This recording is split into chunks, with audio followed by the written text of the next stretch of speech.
I give my life to the horns. What I want I shall not have. What I need I shall not take. What I owe I shall give with honor. This is the promise made by those who follow the horns of wrath, from the day the oath is made to the day the oath is fulfilled. All hail Henry. All hail the horns. I mentioned earlier that I write, and I mentioned that I am a thespian. That's a dumb word. No, we're not going to go by that. I'm a theater artist. I work in theater, whatever. Gee. Well, I've just spoiled this all, haven't I? Let's get back on track here. I do theater, and I write. So naturally, I write theater, and I write plays. No musicals. I hate musicals. Musical theater is not for me and never will be for me. I've only really written one play to full completion, to the point where I look at it and don't think I need to expand or rewrite or change or finish. It's a nice play. I like it a lot. I'm proud of it. I call it The Horns of Wrath. There are 10 people who live in a small clan. It's ruled by one man named Henry. Henry has a pair of horns. It's a bit of a crown made of bronze, I believe. And with the crown, he has authority. And with the authority, he demands blood. So every, I believe, gibbous moon, we say, waxing and waning, which means every 2 weeks, he holds what's called a convocation, in which it's a report of grain stock and requests for building new buildings, going on expeditions, logistical things that keep their clan running. And at the end of every meeting, Henry picks someone to murder and kill and sacrifice for his own bloodlust. I wrote this play because I had questions about politics and authority, and I'm not a very political person. I maybe was once upon a time, but it's too hard to argue with people. It's too hard to talk to people. Arguing with them is just a whole other beast that I just don't have the energy for. So I wrote down my thoughts and my observations about what I feel political people sound like and apolitical people sound like. We have a good number of people. There's George. He's older than most. He's apathetic. He's lived and survived many conjugations since the beginning. And he just is given up any real energy. He's there just because there's nothing else to do. He'll die, and that's just the way it goes. It's just the way things are.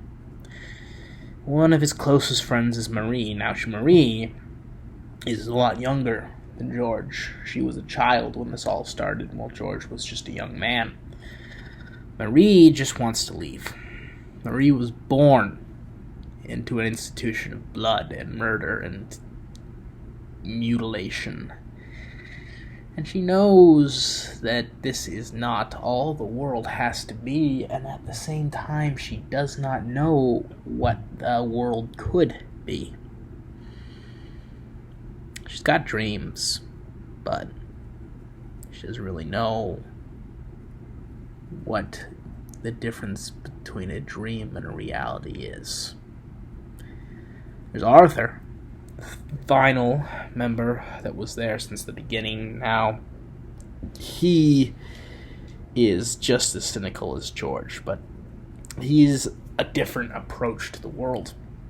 He is still waiting for everything to come about on top.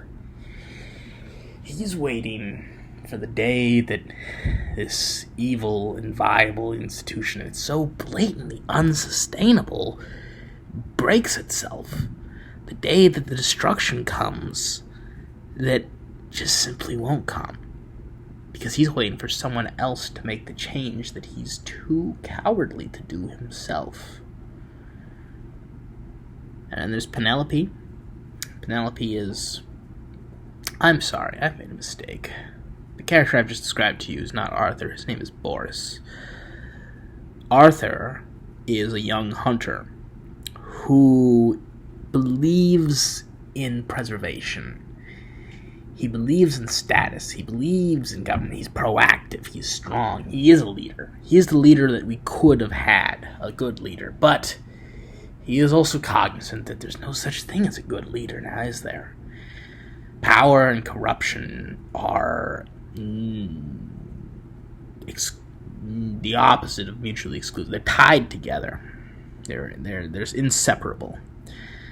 So he will never make change at the world because he's already given up the idea that there could be actual change. And he's got a girlfriend. Her name is Penelope. Penelope is a Horn sympathizer. She believes in the power of the Horns. She just doesn't quite agree with the current administration, but she understands the ideas, the authority. I'm going to take a quick sip of water here. Apologize for the quick moment of silence.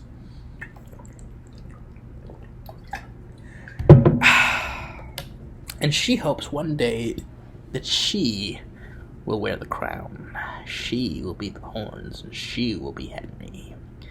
Of course she won't kill anyone. Why would she kill anyone? That's just wrong. But wearing the crown, wearing the horns, no, there's nothing wrong about that. And then there's Timothy, who, like Boris, as I described earlier, is a soldier. Now, Timothy has got a fire under his belly. He's young, he's 19. He believes what he can do and accomplish. He's already lived plenty of lifetimes. But he has no finishing power. He just can't. He's there because what the hell else? He's got his goals, his dreams, his missions, but it's comfortable living under the crown. Comfortable living with the Horns. So he'll just be a bit comfortable for a while, and we'll see what happens. He's in love, Henry, with a young girl named Mary. Now, Mary is an opportunist. See, Henry's world of order and chaos. He loves to blend blood with bureaucracy. And Mary loves the idea of organization and bureaucracy, and she sees this clan as a way of bolstering her own abilities. See, Mary wants to be a doctor, and she sees this place as one of the best places to ever become one. She's willing to risk the chance to die because she has her dreams and her ambitions, and she'll support the person that gets her there, even if it means a potential evisceration. Because how else could she possibly attain it in a world where everything is stacked against her? And there's Agnes. Agnes is the oldest of the group. She teaches Greek literature to children, but there are no children. Not anymore. Do you want to take a wild guess why? So she does not quite support the crown or the Horns.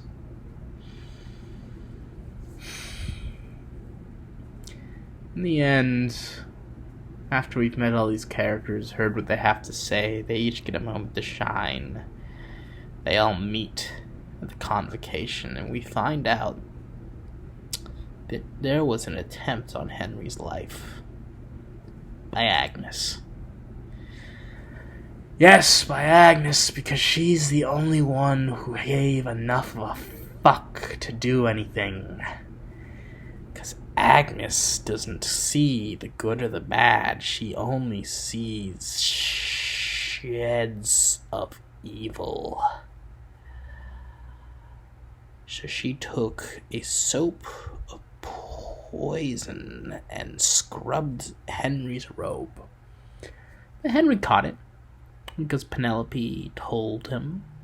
For Penelope believed that if she could get Henry's favor and stop an attempted assassination, she would be renowned, rewarded.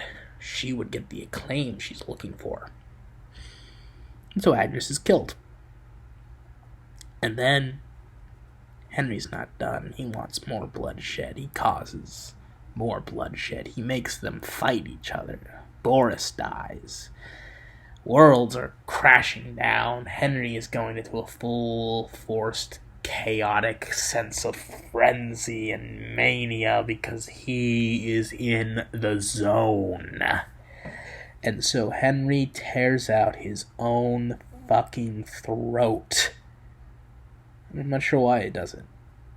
It could be an accident. It could be a realization of what exactly he has done, and just maybe, Henry was so sick of the noise and the thunder, so sick of the rush, of the violence, of the flashing light and blaring noise. He just wanted a release. Truth be told, I don't really know. I know, but I don't know. It could be any of those reasons, and I'd be quite content. That's what theater's about. That's what art is about. Endings aren't meant to have a specific point. All art is a choose-your-own-adventure book, and I've read a lot of choose-your-own-adventure books.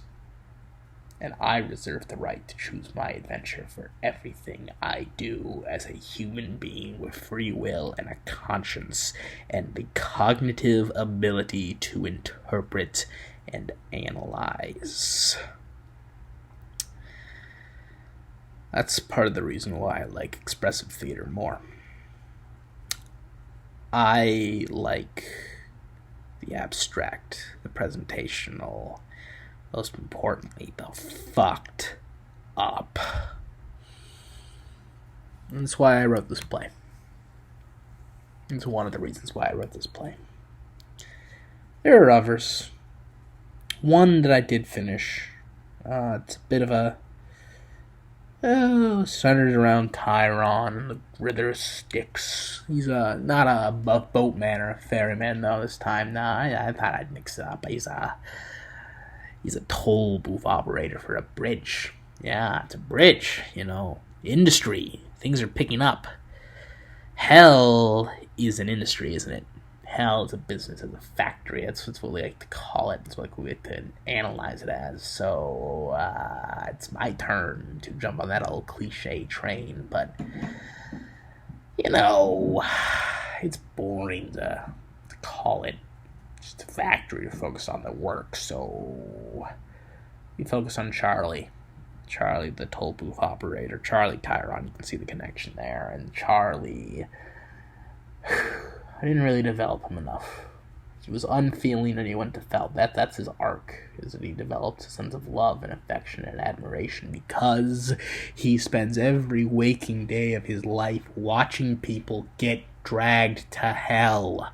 Or heaven, Greek mythology, underworld is kind of all complicated. You don't really know which is where, but needless to say, the dead bodies being dragged to a place they've never been to, never heard of before, languages they probably don't speak.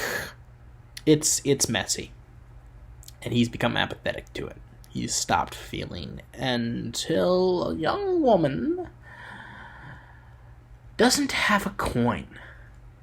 to get the toll booth open.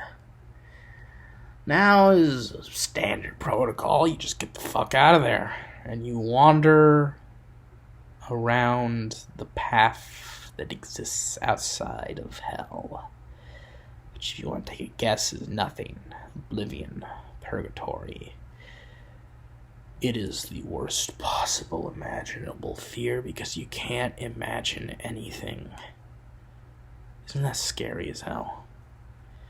Not being able to think, not even be able to figure out what it is you're supposed to be scared of because there's nothing to even think about, nothing to feel, nothing to see, not even darkness.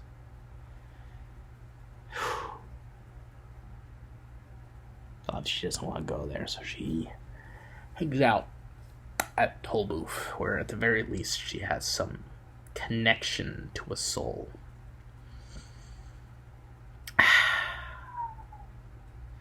It's not complete. I haven't checked back in it in a while.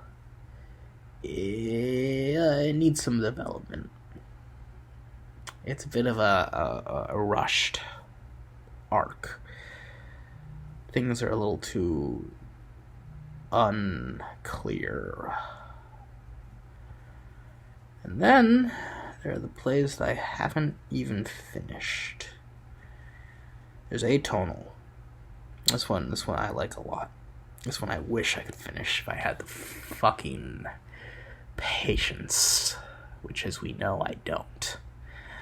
See, I was inspired by atonal music, which, if you don't know, is the idea of making a music that has no melody or harmony or pattern or consistency. It's just notes on a keyboard that's planned out and composed and predetermined and organized. Organized disorganization. I can't think of a better metaphor for life. To sort out and create chaos with care and practice. So I wrote a story about two timekeepers passing of the guard, and essentially the play itself would be a long debate about how exactly one should create the story of humanity and the world and the universe. How is the narrative being told? More importantly, how is the narrative not being told? How is it being clear that there is no pattern, that no one's in control and you can't guess anything? Because if we could figure out a pattern to life, we would destroy all of humanity. The person who can understand the pattern can predict the future, and therefore they can rule and destroy with a crown of horns. But is it not more chaotic to create some pattern? Isn't 100% chaos still a bit of a consistency? Is it not more inconsistent to be about 20% organized? To give people this idea that there could be meaning, and when they have it there, snatch it away from them. That's the questions and conversations they have, and the one that I've been trying to have with myself to write this play, and guess what? I can't do it. The ultimate plan in the end is, once it's all written out, I'm going to cut it and rearrange all the scenes atonally with a few key moments. Their things theme to make sense. It's probably going to be one of my most genius works if I can get it on the fucking page. Probably not, though. I've got a realist piece. It's not much, but it's a passion of mine. Which is what we call a passion project. It's a wrestling promotion. Daughter and a father. Daughter's promotion, but the father had the money, so she had to cave, and it's meant to dive into my knowledge on professional wrestling, on the shifting of eras, what's important now for fans, what is important for representation, what are the image we're going to send. Of course, diving deeper into familial relations, bonds, estrangement, compensation for lost time, trying to chase dreams that are gone. It's called Over the Top. I want to get it done, and I probably will. I want to. It's hard to write when you don't quite know what you're planning on writing about, just what you want it to sound like. And then I got a new one in the back burner. I was thinking about writing today, and I didn't because I just watched more TV. It's about an idea I've had for a while. I think my high school director told me, always use your whole body when you act. Otherwise, you're just heads on string. And it fucking shook me, that idea. And since I was about 16, I've wanted to write a play with about, 5, 8 actors. They're just papier-mâché heads.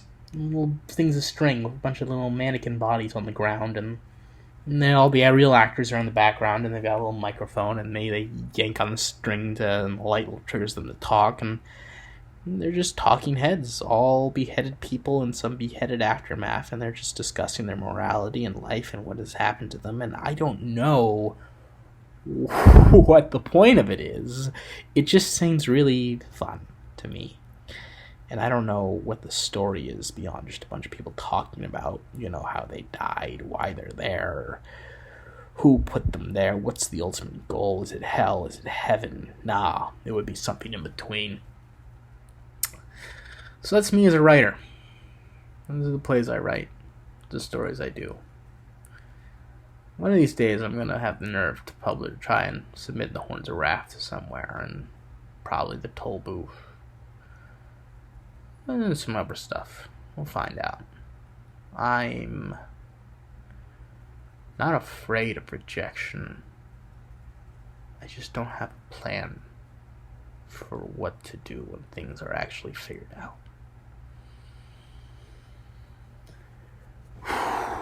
I didn't plan on talking about writing my plays for this long. I didn't think I had 20 minutes in me. I think this might be a bit more boring than usual, but I don't talk for entertainment. I talk to get my mind out, so I guess in a way this is what I needed, and I'm happy about that.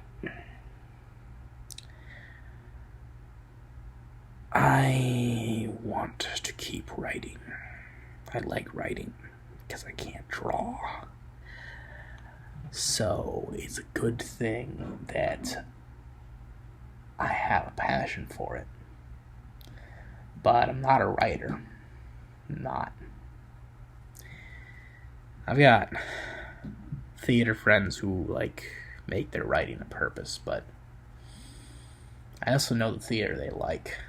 I've seen the theater they do and the personality they have and their stances on theater. It makes me want to throw up. No. Theater's for everyone. And I am not going to be a snob about your preference for what is good theater. But if you're going to devote your life to writing puff pieces about feel-good romance stories or gritty family dramas in middle-class homes, I think you know where I stand based on my name. We are artists that make entire worlds in a stage, and you chose to make a world that looks like the one you're sitting in when you go to bed. It's boring. It's uninspired. I don't blame Anton Chekhov. I blame everyone that read him and figured out what he wanted to do. I blame Stanislavski for making this idea that acting is the most important part of theater, and that acting It's all about recapturing what is our reality, to trick the audience into thinking the person on stage could be a real person. No, that is a real person. The goal of acting is to become something that doesn't exist in the real world. I love this old-ass play from the motherfucking goddamn 10th century or some shit in Germany. You have these roles, they're intangible concepts of mankind and greed and anger, and it's called Mankind. Hold on a second, I got it right here. I'm gonna keep talking, I don't want dead air, but bear with me here. But basically, the goal of the whole story is that you are something that more than just reality. You are reality, but you're literally every man, which was written in the 15th century in Flemish. Your guess is as good as mine what the hell Flemish is from, but that's theater. That is art, and that is one of my favorite plays to ever be written. I mean, it's actually just kind of okay, but that's a direction of exactly what theater should be. Because tell me, what sounds more complicated to you? Playing a 40-year-old doctor in goddamn Norway who's got some trials because he's got a nephew with fucking, I don't know, liver cancer, and he doesn't know yet, and he has to question if it's moral to tell him or to let him go on some vacation so he can enjoy the last few days of his life not worrying? No! What's more impressive is to perform as the literal concept of humankind. That's a vent. I think I've talked about this before.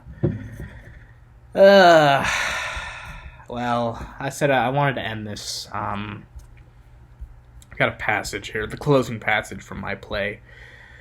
It's from George. It's the story. And I guess this is in a way my belief or reflection of society or humanity or some shit like that, but here we go. There used to be over 20 of us. Fuck. One more time. Apologies. There used to be over 20 of us, and we were cold, we were hungry, we were sick, and we were lost. But then we found a crown that wielded power like none had seen. We did not know what to do with it, so we asked for a volunteer, one who would quite possibly risk death for glory. That volunteer was Henry, and he was gifted with the power of the horns of wrath. So Henry stood now 10 times taller than he ever stood before. He became a usurper of kings, a usurper of life. He grabbed the skull of our leader and began to crush it. Henry was small, and it took many blows for him to kill, but we stood and watched patiently. For what could we do? He was our king of blood. When finally his victim fell, Henry turned to us all. He asked what needed to be done, and so we told him. We told him that fields needed to be plowed and huts needed to be built. So Henry promised us it shall be built. He would make us strong, and he would make our clan glorious. But in return, he demanded 3 things. That what we wanted we should not have, unless given his blessing. What we needed we shall not take, unless given to us by him. And that when he demanded the blood that we owed him, we would give it to him with honor. And so Henry finished the first convocation. And when the blood was cleaned and the ashes scattered, we gathered together and asked what's to be done. It was I who said these words. We must find the hope. This is our home. And if our home is nested in the corner of hell, then so be it. I don't live to fear Henry. I live for the day I no longer have to feel afraid. Every day I will become less afraid. Every day I will learn to love what's beyond my fear. My clansmen, my land, myself. These things fear has no grasp on. These things are what will keep us alive.